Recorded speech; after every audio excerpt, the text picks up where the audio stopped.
Hello, everyone, and welcome to Fan Interference with Wichita Wingnuts manager Pete Rose Jr. Fan Interference is a weekly program where you, the fans, get to ask the Wichita manager questions about the Wingnuts, baseball or sports in general, or just seek Pete's wisdom about life events. In this week's episode, Pete talks to us about why Eddie Medina can throw so hard and weigh so little. He discusses the Hall of Fame with us, and Pete provides a little child care insight. So let's get right to Fan Interference. So let's welcome back manager Pete Rose Jr. this week. Pete, do you have any team updates you'd like to provide to us? No, I don't. I just want to let everybody know that don't hit the panic button. I don't want anybody to think that we're not doing anything, but it's just kind of like we talked about. It's just it's a little too early. I mean, if we were getting ready to go to spring training like the organizations do, we'd probably be making some moves and signing guys back and everything. But we don't have anything going on right now, so to speak. And like I said, I'm going to head up to Wichita here in the next couple of weeks and kind of get started for this year. So nothing new and exciting to announce at this point. Well, let's talk about our fan questions for this week. The first one comes from Sean from Derby. He says, I don't understand how a guy like Eddie Medina can throw so hard. The guy looks like he weighs 100 pounds.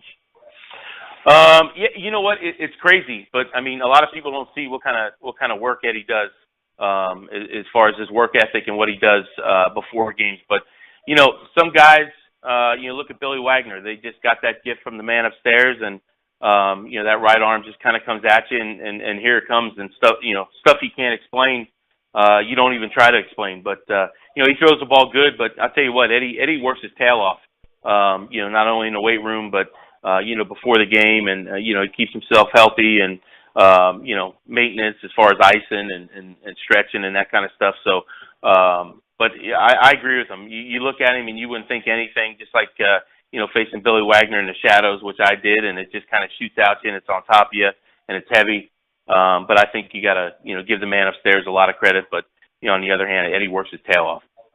I'm curious from you because one of the things that Coach Cameron, the coach of the Thunder, had told me is that in a slap shot, it's significantly more about the technique that gives the power and the speed to it than actually physical size. Do you find that that's true about pitching as well?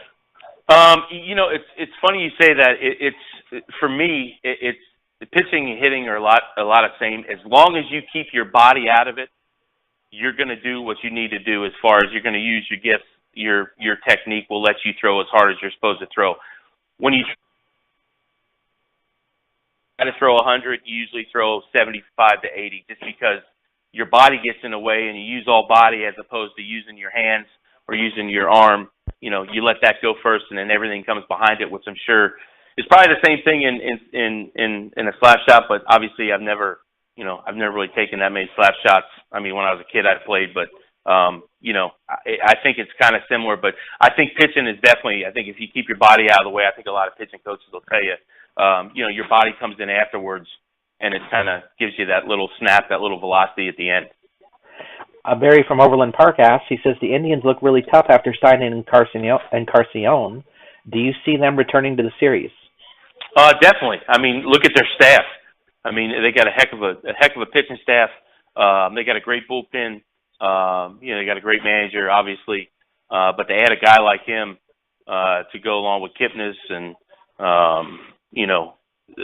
Lindor. I mean, what a lineup. I mean, that's just going to make them even better. So, favorite to win the Central, I'm sure, but I think even if they didn't sign him, I think they still would be the favorite to win it just because of they got pretty much everybody coming back in their bullpen and. Starters are so strong, and then you got that freak of a shortstop that there's a good chance of being the MVP. I think I said that wrong. Encarnacion, that should be the right word. Yeah, that's it. Yeah, I knew what you were talking about. Bill from Wichita would like to know. He says, I have to tell you, Pete, that one thing I don't like is to see players move from a team to a bitter rival like Damon or Favre did.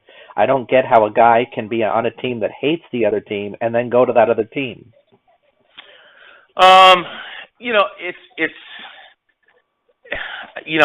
It's tough, but on the other hand, I think once you go to that new team, now you have a new set of teammates and you have new relationships that you build, and it kind of becomes easier because now you're going to war with your. At the end of the day, if you get traded or if you go to another team, your friends are always going to be your friends, and I think once you're playing, I think that's just kind of, it's business. It's never personal, but I think it's easier because of the day-to-day relationships you make with your new team, your new teammates, and you want to play for them, and they want to play for you. And I think let's say when Favre went back and played the Packers, I think after the game, the guys that were still on the Packers, I'm sure front office guys and players and what have you, I'm sure he still kept in contact with them. So I don't think it's I hate you guys, I'm never going to talk to you anymore. I think that's more fan probably motivated more than anything. But it's always business. It's never personal. We have a couple of Hall of Fame questions for you. The first one from Ben from McConnell Air Force Base. He says, do you see any of those steroid era guys like Bonds, Clemens, or Palmeiro ever getting into the Hall of Fame? I sure hope so. I mean, Barry Bonds is probably one of the the things that he did were amazing. I mean, Rafael Palmeiro's got 3,000 hits. He's got 500 home runs. Yep. I mean, it's amazing. Roger Clemens, one of the best big game pitchers, of all time. And I just think that, you do what they did on the field. I understand the steroid part of it, but you still got to hit it. You still got to throw it. You still got to catch it. You still got to go out there. I mean, if you take something illegal, it's not going to make you a better hitter. You still got to hit the ball. You still got to use your talents and everything. But, you're talking about some Hall of Fame baseball players, and I think the guys that have played the game, they understand that those guys are Hall of Famers. And, I hope they do because they definitely deserve it. I mean, Barry Bonds, his swing to me is one of the best I've ever seen in my entire life, and it's just it's amazing what he's done, especially in Palmeiro's the same way. I mean, obviously I'm an offensive guy. I'm not much of a pitching guy, but I think those two guys definitely deserve to be in. The one thing I always think about Bonds too is that if you take away some of maybe he doesn't hit as many home runs. I mean, I don't know, but the guy only really ever saw like one good pitch a game for a while, and still was hitting home runs. Robert, it was amazing. I mean, you look at so many things. I mean, look at how many walks he took. Look at how he hardly ever struck out. But like you said, never got pitched to. If he did, they pitched around. He hit a mistake. You got to realize 100 feet, but I think if you take it away, all those balls are hit really hard and they're line drives, and I think they're going to go at least 400 feet. So, maybe he doesn't hit, maybe 10 less, 20 less. I don't know, but I mean, I think even if that happens, I think he's still a Hall of Fame player. I mean, just what an unbelievable player, man. I mean, he could run. He stole bases. He played a great left field. A lot of people didn't give him credit for that, but just an unbelievable player. Trent would like to know, he says, I think Curt Schilling is one of the best pitchers in the last 20 years, but a lot of people think he shouldn't be in the Hall of Fame. Does his clutch pitching in the playoffs alone make him a Hall of Famer? I mean, obviously in the postseason, I don't think those kind of qualify you to be in the Hall of Fame. I went to my first spring training. Curt was an Oriole. I was an Oriole. What a great guy, great teammate. And I definitely think he's definitely a Hall of Fame pitcher. I mean, he's been a number one pitcher for the Phillies, for the Red Sox. Won a World Series. He'll grit and bear it. Pitch through pain. What a heck of a pitcher and teammate. But I think just because he's so outspoken these days, I think people maybe want to hold that against him. But I think as far as baseball wise, I think he definitely deserves to be in. Jenny would like to know what you think about that new show that was on Fox called Pitch, about a woman who makes the major leagues. I have one in my house that's 10 years old that absolutely would love to be the first one to do it. So I'm all for it. And, I thought it was a great show, and I thought they did a great job with it. And, I just know that my youngest, she would love to be the girl in Pitch. And, she loves watching it. And it's good to sit here and watch baseball with my daughter as well as my son. But I think it was definitely well done. And what a great show. Well, if there's going to be the first woman, a Rose would be the perfect choice. I'm good with that. Heading to football, Jim from Garden City says a lot of Chiefs fans are crying about that holding call, but the refs were right, weren't they? I'll tell you what, man. You look at it 100 times, it sure looks like holding. I mean, I understand that maybe Harrison slipped, but they had so many chances. I mean, they just had more chances than come down to that play. But I don't know, maybe two-point conversion with, whatever it was, time left on the clock. I mean, basically the ball game, just kind of let him play it out. But, it was kind of obvious. I'm really not a, football official or whatever, but I think if you ask any ordinary person, if you look at it, it looks like holding, obviously. I mean, I know he slipped, but, I just thought they had more chances, and it just stunk that it kind of came down to that. Craig from Oklahoma City asked, don't you just love it when Dallas chokes?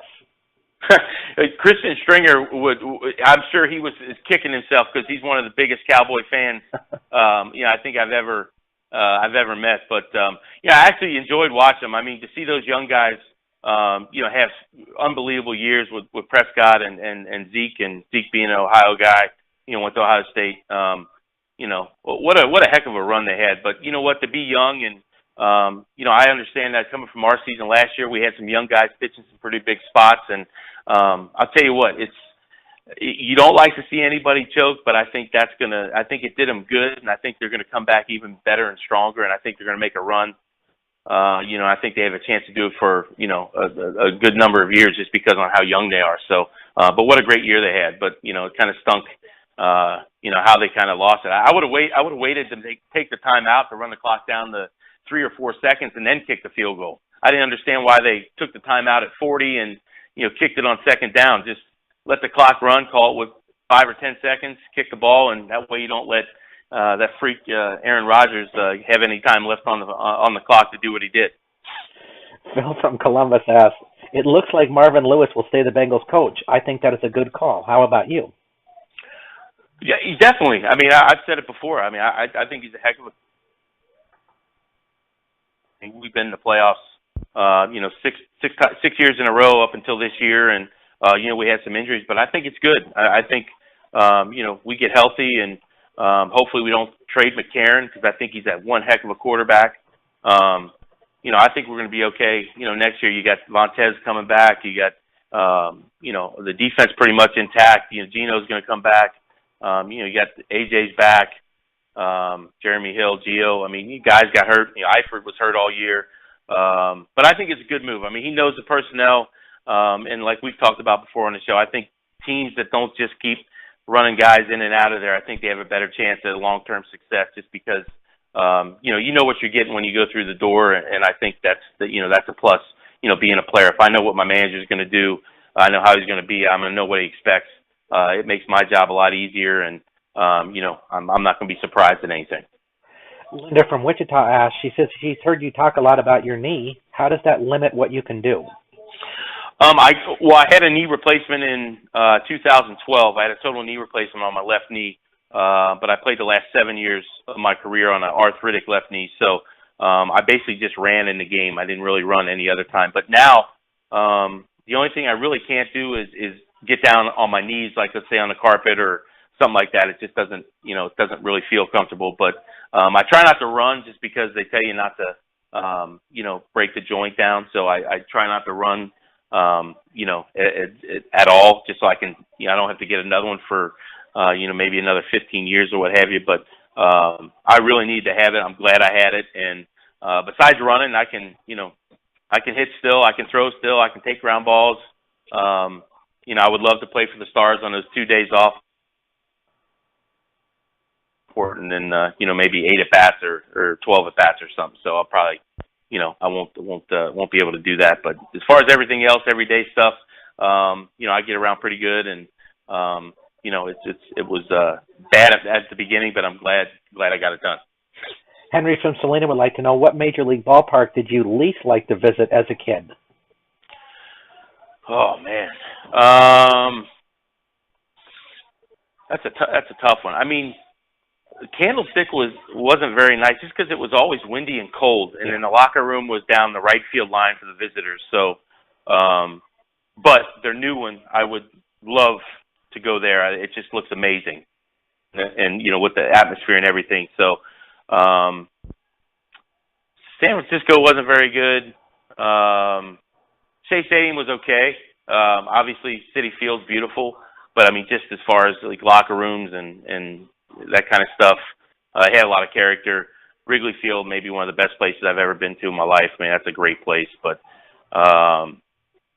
Yeah, I would say maybe Jack Murphy.